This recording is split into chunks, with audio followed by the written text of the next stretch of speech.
أنفسنا وسيئات أعمالنا من يهده الله فلا مضل له ومن يضلل فلا هادي له أشهد أن لا إله إلا الله وحده لا شريك له وأشهد أن محمدا عبده ورسوله لا نبي ولا رسول بعده اللهم صل وسلم على نبينا محمد وعلى آله وأصحابه ومن تبعهم بإحسان إلى يوم الدين Allahumma la sahla illa ma ja'altahu sahla wa anta taj'alul hazna idza syi'ta sahla. Amma ba'du. Kaum muslimin yang berbahagia, Bapak Ibu jamaah pengajian yang dimuliakan Allah. Alhamdulillah, bersyukur kepada Allah malam hari ini kembali dianugerahi kesempatan mengkaji ayat-ayat Allah, mentadabburi ayat-ayatnya, mengkaji hadisnya. Semoga dengan dua petunjuk itu kita banyak mendapatkan keberkahan hidup dunia dan akhirat. Amin. Baik, melanjutkan tema kita masih di surat Al-Muzammil ya. Sampai ayat berapa Pak kemarin? 5 3 4 ya. Ya.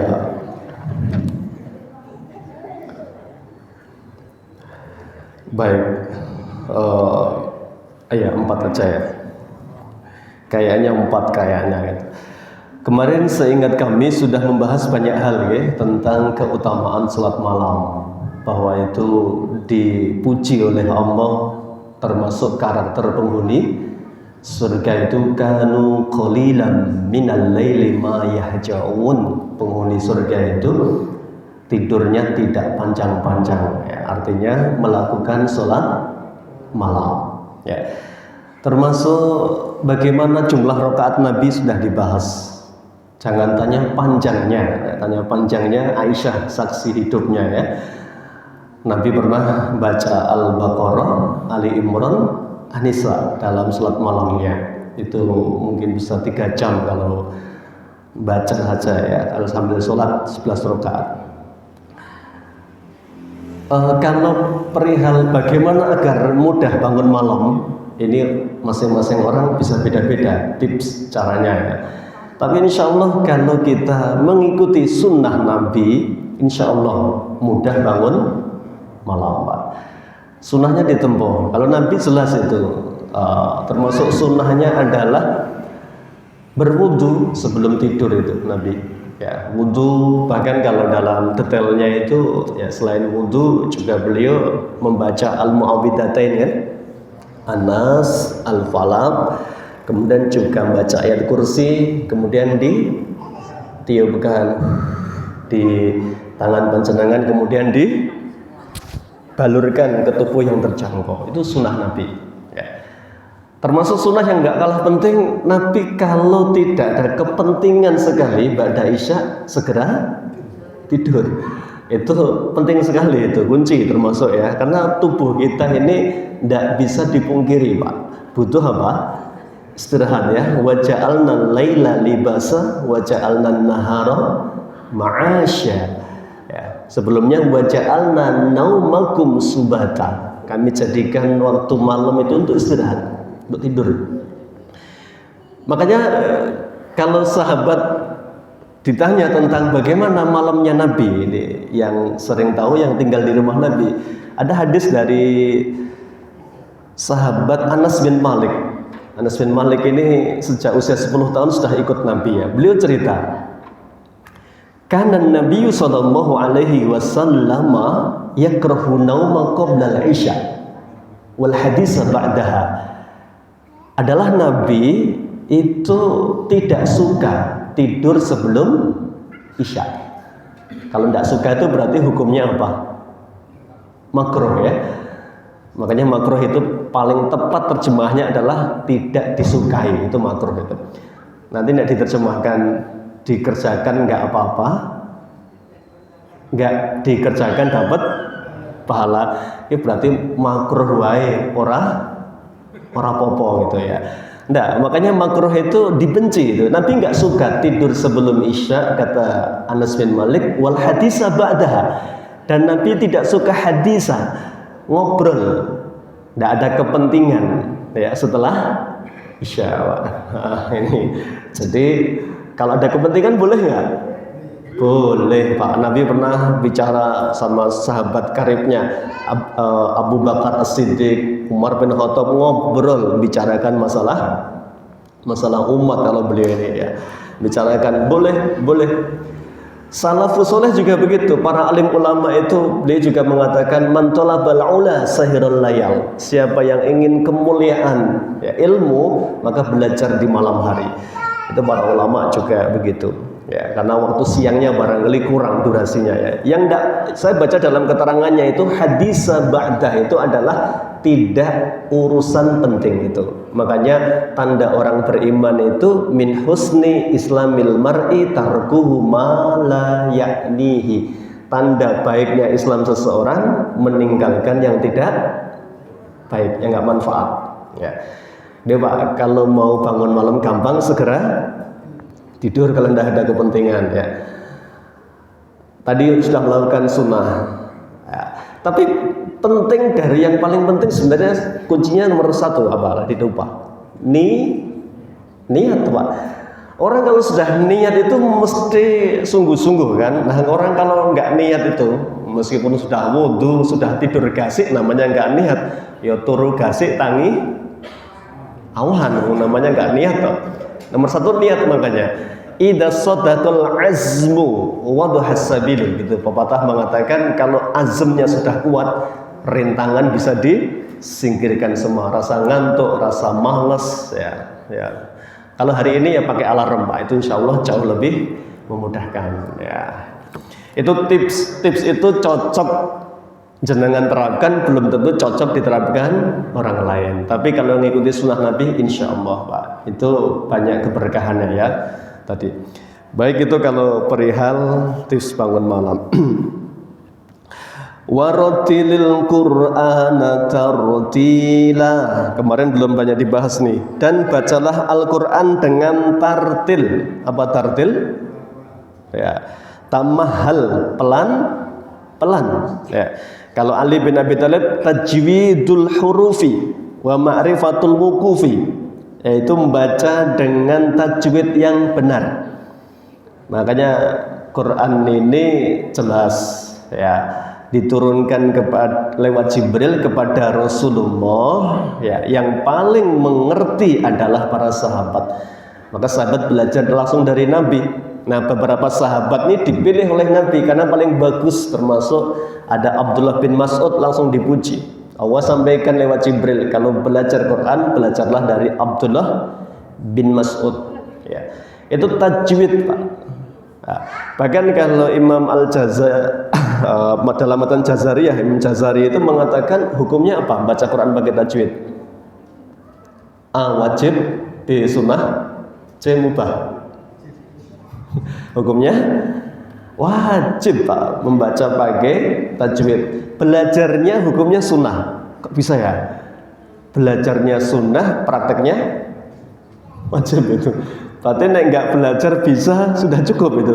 Tapi nggak mungkin bisa tanpa belajar ya. Makanya termasuk tartilan itu adalah pertama pelan. Ya betul, baca dengan pelan. Kenapa? Pelan itu melahirkan tadabbur nanti. Tadabbur itu berarti merenungi maknanya. Kalau bisa bahasa Arab jauh lebih gampang membuka tafsirnya. Nggak bisa bahasa Arab ya minimal buka Quran terjemah Pak. Itu lebih membuat kita akan faham apa kandungan yang dibaca. Itu termasuk tartil ya.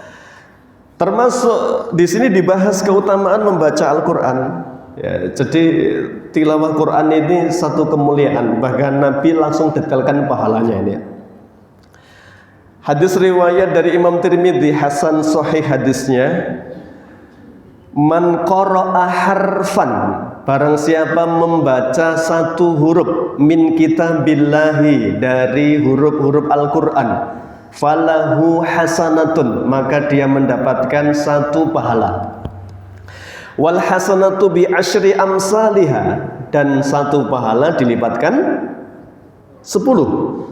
Wala aqulu alif lam mim harfun. Alif lam mim itu bukan satu huruf, tapi alif harfun, lam harfun, mim harfun. Alif lam mim 3 huruf. Ya. Ini yang disampaikan oleh Nabi perihal pahala setiap hurufnya. Maka bedanya hadis qudsi sama Quran, Pak, meskipun sama-sama datang dari Allah, hadis qudsi itu membaca nggak dapat pahala apapun dari hurufnya, tapi dapat pahala dari belajar ataupun mempelajari ilmunya, tapi nggak dapat dari hurufnya. Contoh hadis qudsi itu setiap ada lafadz ya ibadi, wahai hambaku, misalnya gitu. Ada hadis ya ibadi, wahai hambaku, itu pasti hadis qudsi. Ini kalau Quran ya ibadi, ya alif ain ba alif dal, sudah berapa huruf? Harusnya 6. Pahalanya berapa harusnya kalau Quran? Sudah 50 kalikan 10, 500, Pak. Tapi karena ini hadis qudsi nggak dapat pahala setiap hurufnya. Itu bedanya ya, baca hadis qudsi dengan baca Quran. Apalagi tidak ada alasan nggak lancar. Nabi malah memotivasi al-mahiru bil Qur'ani. Siapa yang baca Quran dan mahir. Mahir itu pakai tajwid, makharijul hurufnya pas. Ya. Memang ya masing-masing daerah itu punya kekhasan, Pak. Tapi tidak boleh sebenarnya khas daerah itu mengalahkan apa? Tajwidnya itu. Misalnya di satu daerah ada nasta'in, nggak bisa nastangin itu ya, itu ya. Iyyaka na'budu wa iyyaka nasta'in itu sudah rumongso a padahal nga. Nah itu ya. Atau daerah lain kalau membaca fa bunyinya pa, wajannatin al-papa gitu. Ini bukan fitnah ya. Ini bukan fitnah ya. Ini fakta. Nah, ada yang begitu, Pak. Ini nggak boleh. Kemudian, maklum saya kan orang Sunda misalnya, nggak boleh. Jadi Quran wajib dibaca sesuai dengan yang diturunkan Jibril kepada Rasulullah. Makanya penting sekali belajar ilmu tajwid. Maka yang sudah mahir itu dipuji oleh Nabi, al-mahiru. Mahir itu pinter, al-mahiru bil Qur'ani ma'as safaratil kiramil bararah. Besok dikumpulkan Allah bersama malaikat yang mulia di surga. Pasti di surga ya. Tapi yang nggak lancar pun, yang belum baik tajwidnya, Nabi tidak memandang rendah, bahkan dipuji juga oleh Nabi. Walladzi yaqra'ul Qur'ana, dan barang siapa yang membaca Al-Qur'an, ya, wa yata'ta'u fihi, dan dia ta'ta, ya ta'ta itu terbata-bata. Nek basa Jawa nih geradul ya. Satu halaman itu mungkin bisa setengah jam wis kemeringet grodos-grodos Pak itu ya. Apalagi tempatnya nggak asenan misalnya itu. Apalagi gurune galak gitu. Langsung mutung jaminan pekan depan ya. Ini. Yang begini ini Masya Allah kata Nabi, wa huwa alaihi syakun, dan dia penuh kesulitan nih, syakoh, masyakoh itu. Karena lahu ajroni, untuk beliau ini malah diberi 2 pahala, 2 kebaikan. Ajron, 1 pahala atas belajarnya, 2 pahala atas huruf yang dibacanya. Berarti mending pun Pak, lancar apa gradul-gradul? Double ya lancar Pak ya, karena bersama malaikat. Jadi ini semangatnya adalah tidak ada istilah saya nggak lancar, tajwidnya belum standar, enggak. Jadi berapapun semangatnya itu nilainya luar biasa dalam Islam itu ya. Jadi nggak ada yang istilah sia-sia ya. Makanya ini bagian dari keutamaan membaca Al-Qur'an ya. Rattilil Qur'ana tartilan ya. Tartil itu insya Allah nanti melahirkan banyak keberkahan. Makanya Nabi itu pernah baca terlalu cepat Pak. ditalkin sama Jibril, ngikutnya kecepatan itu. Ditegur oleh Allah kan, la tuharrik bihi lisanaka lita'jala bih. Kamu jangan lisanaka, la tuharrik lisanaka lita'jala bih.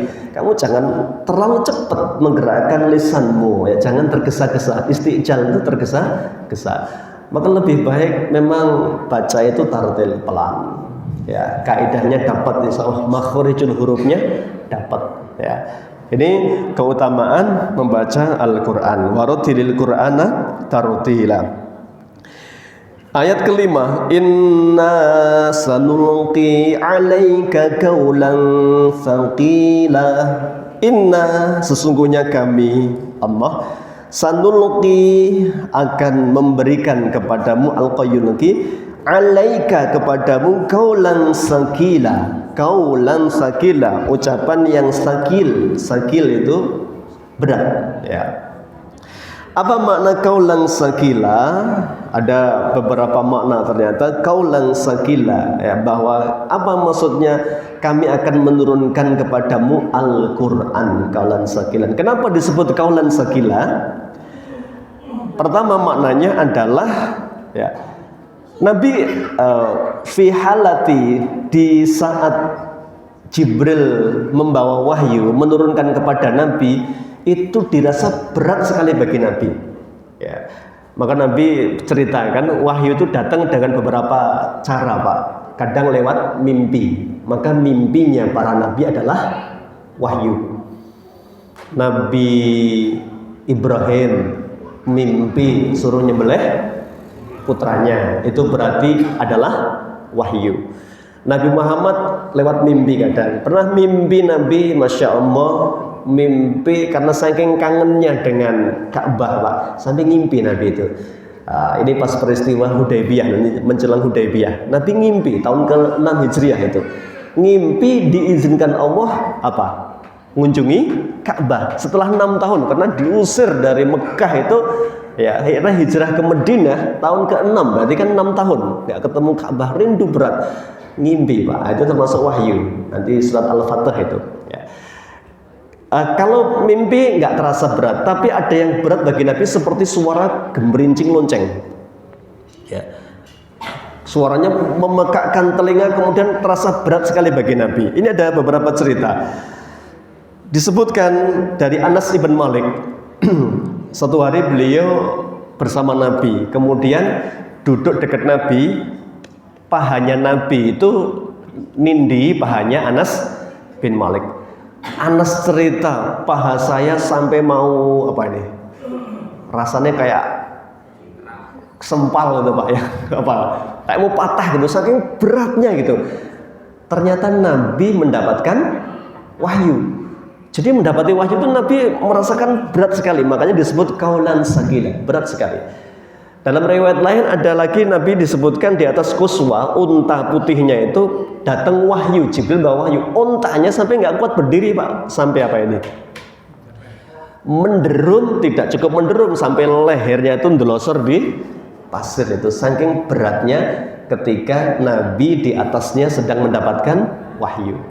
Bahkan Aisyah cerita, ini ada beberapa riwayat juga, Aisyah cerita di musim dingin yang sangat dingin, Nabi kalau dapat wahyu langsung keringatnya apa ini tadi, nek bahasa Jawane sak jagung-jagung gitu, ya.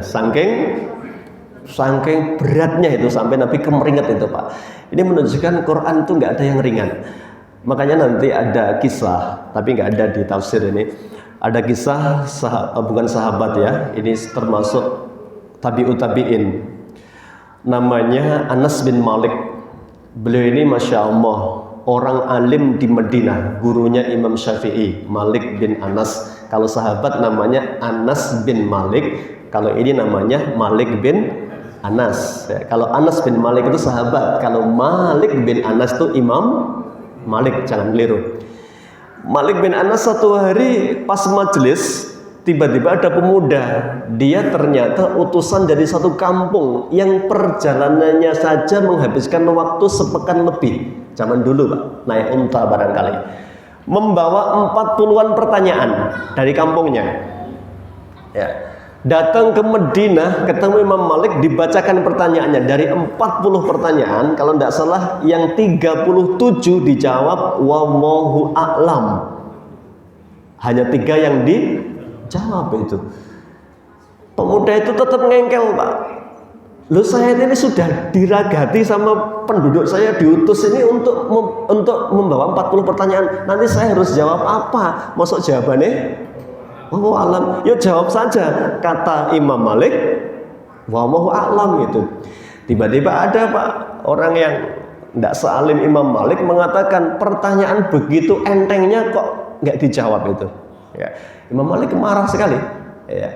Alam ta'alam, tidakkah kamu tahu bahwa ketika Allah menurunkan Al-Quran itu, Allah berfirman, inna sanulki alaika kaulan sakila, yang akan kuturunkan kepadamu ini adalah perkataan yang berat. Gak ada yang ringan Al-Quran itu. Tanggung jawabnya, kalau jawab tanpa ilmu itu di hadapan Allah, maka berat. Maka nek nggak ngerti jawabannya apa? Wallahu alam, itu termasuk bagian ilmu. Iya, ilmu itu wallahu alam, Pak. Jangan jaim, bikin ditanya nggak jawab, meragukan ustadznya ini. Ya. Siapa yang meragukan Imam Malik, Pak? Beliau punya kitab Al-Muwatta. Ya, luar biasa. Saking hebatnya kitab itu, Al-Muwatta dinamainya. Semua ulama sepakat kitab ini istimewa. Baru dicetak oleh Imam Malik itu.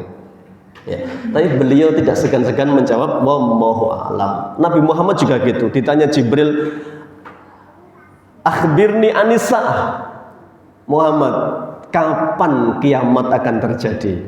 Ya. Nabi nggak berani jawab, kayaknya 2012 itu sudah lewat ya. Kan bukunya dulu begitu ya, The Doomsday itu ya, apa hari kiamat itu 2012 ya. Yang ngeramal sudah mati, Pak, ternyata belum kiamat ya. Kalau Nabi sederhana, mal mas'ulu anha bi'a'lama minas sa'il, yang ditanya tidak lebih ngerti dari yang bertanya. Ya, artinya nek jenengan aja nggak tahu, apalagi saya, begitu ya. Jibril aja nggak tahu, apalagi saya gitu.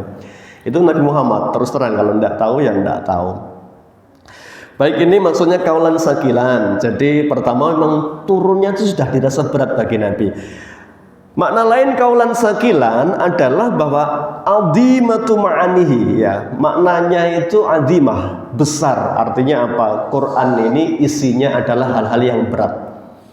Makanya dalam Islam ini kalau dikerucutkan, Pak, isinya ya 2. Kalau tidak perintah, larangan. 2 hal yang sama-sama berat, dan ini jelas sekali sebuah ujian bagi orang yang beriman. Makanya nanti bab tentang orang beriman itu diatur oleh syariah. Nah, orang kafir bebas. Makanya kata Nabi, ad-dunya sijnul mu'min wa jannatul kafir. Dunia ini, ad-dunya ini sijnun. Apa sijn? Penjara. Penjaranya orang beriman. Diatur semua. Tidurnya diatur, makanannya diatur, halal haramnya diatur, semua diatur orang beriman ini. Ya. Ini, dan ada pertanggungjawaban. Makanya hidup ini Nabi pernah, bukan nek basa Jawa ini dilulu ya. Jibril menyampaikan, ya Muhammad isma syi'ta fa innaka mayyitun. Kamu kalau mau hidup, hiduplah sesukamu, tapi ingat kamu pasti akan mati. Dan mati itu ada pertanggungjawaban setelahnya. Itu kan seakan-akan membiarkan, tapi ada pertanggungjawaban hidup ini. Itu, Pak, kaulan sakilan. Nah, lebih tepat yang mana dari 2 makna ini? Kalau di sini nggak dirojihkan, tapi kalau di dalam Taisir Karimir Rahman, Imam As-Sa'di merojihkan pendapat yang kedua. Maknanya kaulan sakilan itu adalah bahwa Al-Quran ini agung kandungannya, ya, berat, besar tanggung jawabnya di hadapan Allah Subhanahu wa taala. Makanya Nabi Shallallahu alaihi wasallam ketika disebutkan Allah dalam Al-Quran berfirman, wa qala ar-rasulu ya rabbi inna qaumi takhadhu hadzal qur'ana mahjuran. Ya Allah, umatku sudah menjauhi Al-Quran. Apa kategori mahjuran, menjauhi Al-Quran itu? Minimal la yaqra'uhu, tidak baca, Pak. Ya, tidak baca itu. Ada hadis di mana jangan jadikan rumahmu seperti kuburan. Itu ulama itu ada yang memaknai, Pak. Ibadah itu jangan dihabiskan di masjid. Ya, jangan dihabiskan di masjid. Maka kalau waktunya memungkinkan, sholat sunnah paling baik di mana? Di rumah. Agar rumah itu keberkahannya dapat keberkahan cahaya Allah itu dengan ibadah kita. Jadi jangan diintai di masjid. Darus di masjid, qobliyah ba'diyah di masjid, tahajud di masjid, duha di masjid. Lah umai kebagian apa? Ya begitu. Maka jangan jadikan rumah seperti kuburan, itu enggak dipakai untuk ibadah. Maka sebaik-baik sholat sunnah di mana? Rumah, Pak. Cuma nek rumahnya jauh ya kepondal-pondal nanti ya. Nek Nabi ya selalu di rumah karena apa namanya? Nabi buka korden aja sudah wujud kan? Ya. Itikaf juga Nabi kangen istrinya tinggal notok jendela aja dulu langsung habis mandi disisiri sama istrinya pas itikaf itu kan. Ya. Itu Pak, nanti di rumah itu. Ini makanya ada yang maknai la taj'alu buyutakum qabran au kuburan, itu jangan jadikan rumahmu seperti kuburan, itu rumah yang nggak dipakai ibadah. Ya, nggak ada cahayanya nanti. Masuk diborong masjid semua ya. Makanya itu syariah itu pastinya harus ada skala prioritas ya. Kalau sunnah ya lebih utama di rumah memang kalau memungkinkan. Ini yang dimaknai oleh Imam Asy-Sya'di ya. Beliau mengatakan lebih tepat adalah makna yang kedua. Ayat ke-6. Inna nasyi'atal laili hiya asyaddu wata'an wa aqwamu qila. Ya. Apa nasyi'atal lail ya. Yuqalu nasya'un idza qama minal laili hiya sa'atuhu wa awqatuhu wa kullu sa'atin minhu tusamma nasyi'ah ya. Jadi nasyi'ah itu adalah waktu malam. Sungguh waktu malam itu asyaddu wata'aw ya. Kalau bahasanya lebih berbekas atau sangat berbekas dalam hati, Pak. Makanya lain, Pak, sholat siang hari sama malam hari lebih khusyuk mana? Tapi jangan ngantuk ya, nanti khusuk-khusuk boleh. Gitu. Makanya kemarin kalau ngantuk ada contohnya ulama kalau tahajud nyanding kopi kemarin ya. 2 rakaat kopi ya, itu boleh Pak itu ya. Ini boleh-boleh saja itu, yang penting menguatkan kan, apapun dopingnya itu, yang penting halalan ya. Yang nggak ada riwayatnya itu nyanding udut nggak ada itu. Ya, ini. Ya. Jadi nggak ada ya. Kalau itu ada riwayatnya ya, ceritanya. Baik, ini bicara tentang waktu malam. Allah sampaikan asyaddu wat'an, itu sangat berkesan dalam hati kita ya. Wa aqwamu qilan ya. Aqwamu qilan ini dalam tafsirnya. Inna aswaba wa aqwama ya. Sesungguhnya yang paling shawab, paling tepat dan paling lurus, wa ahya'a, dan yang wa asbaha hadza wahidun. Jadi ini menggambarkan bahwa membaca bacaannya malam itu ya lebih lebih khusyuk, lebih mendatangkan ketenangan. Karena malam itu kan hening ya, senyap ya. Kecuali di zaman sahabat, diceritakan zaman sahabat itu kalau malam seperti dengungan tawon, Pak. Karena kemarin sholat malam bolehkah dibaca jahriyah? Boleh ya.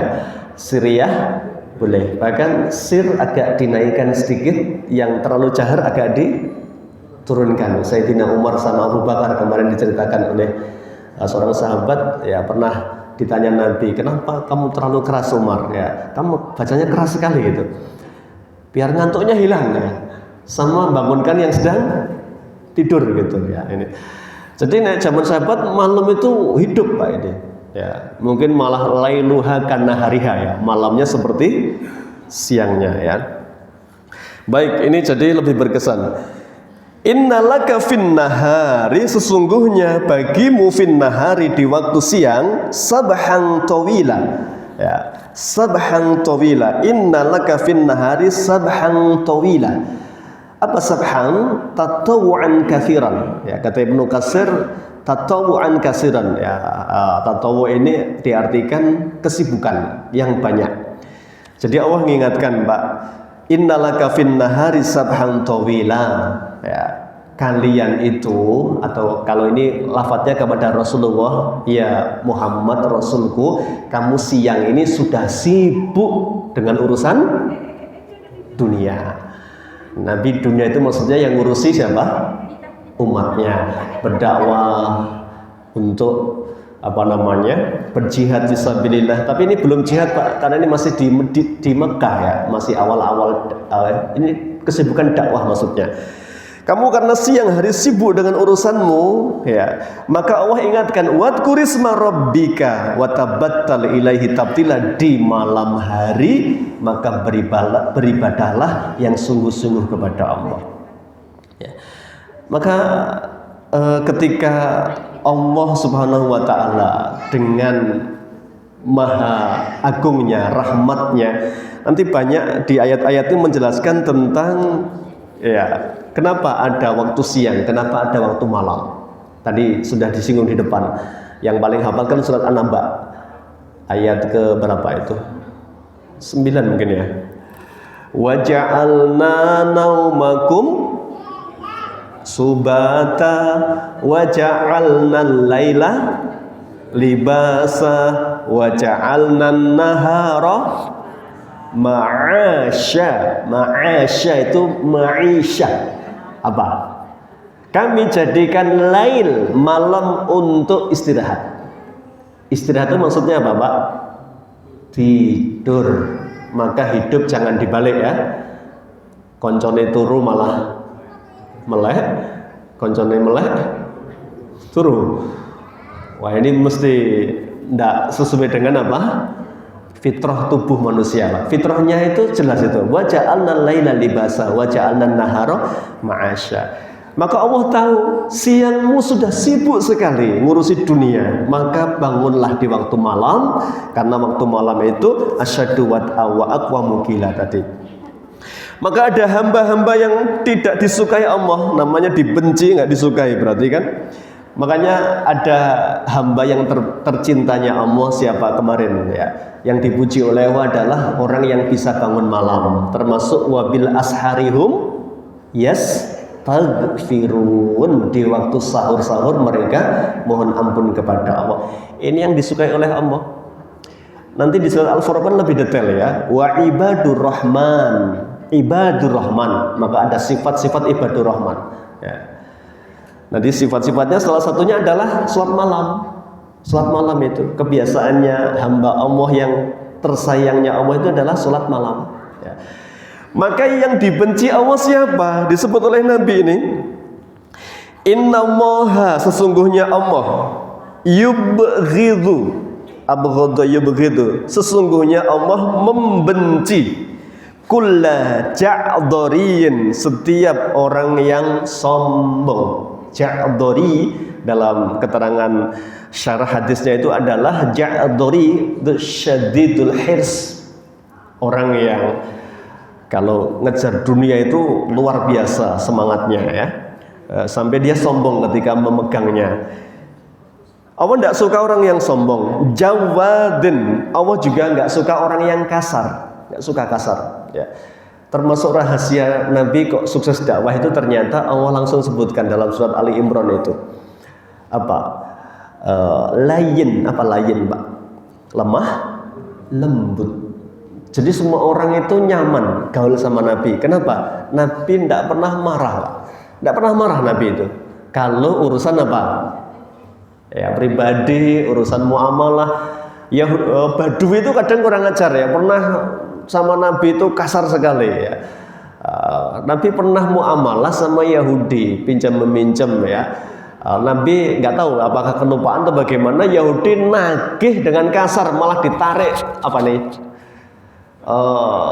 kerahnya Nabi, ditarik selendangnya sehingga membekas merah gitu ya. Sama sahabat langsung dimarahi. Tapi Nabi enggak mengatakan, wahai sahabatku, sampaikan kepada Yahudi ini, Badui ini agar bersikap lembut dan ingatkan saya agar mengembalikan apa yang menjadi haknya Yahudi ini, Badui ini. Ya. Jadi Nabi enggak pernah kemudian emosi. Makanya disebut oleh Allah, walau kunta faddan ghalidhal qalbi lang faddu min haulik. Walau kunta faddan, kamu kalau hatimu itu keras, ya. Omonganmu nyelekit misalnya itu jawabannya ya. Ghalidul qalbi, hatimu juga kasar keras itu. Lang fadzu min haulik, mesti orang-orang akan menjauh darimu. Maka termasuk rahasia Nabi bisa diterima oleh semua orang itu lemah lembut, Pak. Lemah lembut beda, Pak, dengan klemer-klemer. Beda ya. Klemer-klemer itu nggak satset ya. Nah, lemah lembut itu kalem tapi ya pas cekatan ya cekatan, tegas ya tegas gitu ya. Nah, ada saya teringat dulu bahasanya nyetel Pak Haji Zainuddin MZ itu, Kiai Haji Dai sejuta umat ya. Beliau sering mengutip kaul ulama atau asar ya, la takun rabban fatu'sara wa la takun yabisan fatukassara ya. Kamu jangan jadi orang yang lemah sehingga kamu akan ditindas. Tapi kamu jangan jadi orang yang kasar sehingga menyakiti bagi orang lain. Berarti beda ya antara tegas sama lemah itu. Ya. Maka artinya apa? Nabi itu lemah lembut ini bukan berarti nggak punya karakter tegas. Nabi tegas di satu sisi, kemudian lembut di sisi yang lain ini. Makanya Allah nggak suka jawab. Sahabin ya, sahabin ini siapa? Sahabin, orang yang suka teriak, bil aswaq ya, seperti orang-orang di pasar, Pak. Maka di mana-mana pasar sepi rame, Pak. Pasar sepi rame. Ya, rame ya. Ya, karena banyak orang teriak-teriak zaman dulu itu ya sudah begitu, jenenge pasar itu rame. Allah nggak suka, Allah benci orang yang sombong, kasar perangainya, omongannya keras, ya. Jifatun bil laili, yang Allah nggak suka juga jifatun bil laili, siangnya sudah begitu, malamnya jifatun bil laili. Kalau sudah malam seperti jifah, apa jifah? Bangkai, bangkai itu batang, Pak. Ya, nek sudah ya batang itu bisa obah nggak? Ya artinya apa? Jifatun bilail, kalau malam ya sudah kayak bangke, Pak. Nek sudah tidur blek set gitu ya, terus gak noleh-noleh, gak ngelilir blas, pokoknya langsung nek basa Jawane apa? Amblek. Nyenyak ya ini, turu amblek gitu ya. Nyenyak sekali, bleksek gitu, langsung Pak itu ya. Himarun bin nahar, tapi kalau siang seperti keledai. Keledai itu hewan yang nggak punya rasa lelah. Ya, ini bukan Islam mengajari santai aja, enggak. Ini petunjuknya adalah Allah nggak suka orang yang nggak imbang, berusaha ngerjar dunia mati-matian, tapi kalau malam tidak pernah mengenal Allah. Ya, ini. Para sahabat itu juga begitu ya. Mereka kalau malam ruhbanun fil lail usudun fin nahar. Kalau malam seperti rahib. Rahib itu, Pak, diceritakan sampai gak nikah gara-gara pengen serius ibadah. Makanya sahabat itu juga begitu. Kayak rahib malam itu ruhbanun bil lail. Himarun usudun fin nahar. Nek siang seperti singa. Bukan naik kucing. Naik kucing bengi meleh awan turun. Ya, sahabat itu usudun, singa. Wah, artinya apa? Menggetarkan. Ya, di pasar yang bekerja, di dakwah yang berdakwah, di jihad yang berjihad itu sahabat-sahabat Nabi. Jadi Allah nggak suka kepada hamba yang hanya kerja keras mengumpulkan dunia, tapi kalau malam nggak pernah bangun. Allah nggak suka itu. Ya. Alimun bi umrid dunya, bi amrid dunya. Mereka paham, alim. Bisa ya. Alim itu pandai urusan dunia, jahilun bi amril akhirah, tapi bodoh urusan agama. Maka Nabi menyampaikan, Bapak Ibu sekalian, tanda Allah mencintai hambanya itu bukan pertama ya Pak, meskipun nanti tandanya banyak, tapi tanda yang dominan Allah mencintai hambanya itu bukan diberi kekuasaan, bukan diberi kekayaan, bukan diberi kenikmatan dunia, tapi yang pertama adalah yufaqihu fiddin, diberi pemahaman ilmu agama. Karena nanti ilmunya benar itu insya Allah nafkahnya jadi rizki yang halalan thayyiban. Makanya doa paginya apa? Allahumma inni as'aluka ilman nafi'an wa rizqan thayyiban wa amalan mutaqabbalan. Itu Allah tanda cinta sama jenengan itu seneng ngaji, seneng belajar ilmu, seneng praktek. Itu tanda cintanya Allah. Dalilnya man yuridillahu bihi khairan yufaqihu fiddin. Nah ini orang dibenci Allah. Kenapa? Alimun bi amri dunia. Kalau bicara dunia itu Masya Allah nggak ada habisnya Pak ya. Tapi bicara agama nul. Ngaji nggak bisa. Masya Allah orang Islam kok nggak bisa ngaji dan nggak mau ngaji lagi ya. Padahal janjinya Allah walaqad yassarnal qur'ana lidzikri.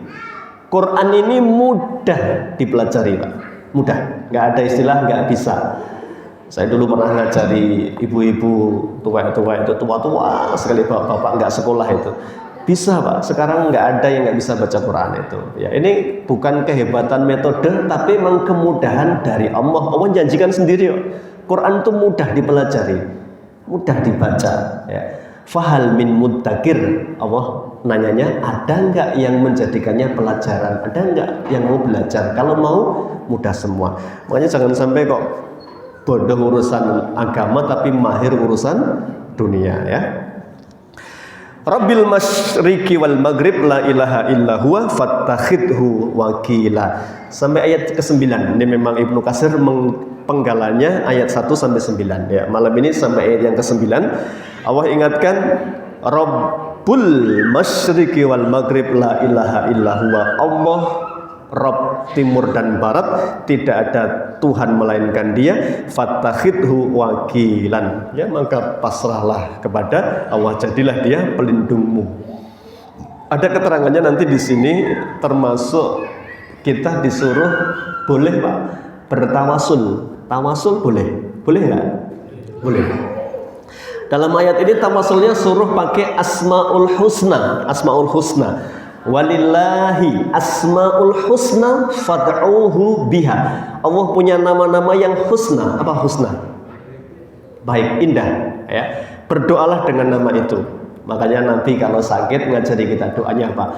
Allahumma shfi wa anta syafi. Ya Allah sembuhkanlah, Engkaulah Maha Penyembuh ya.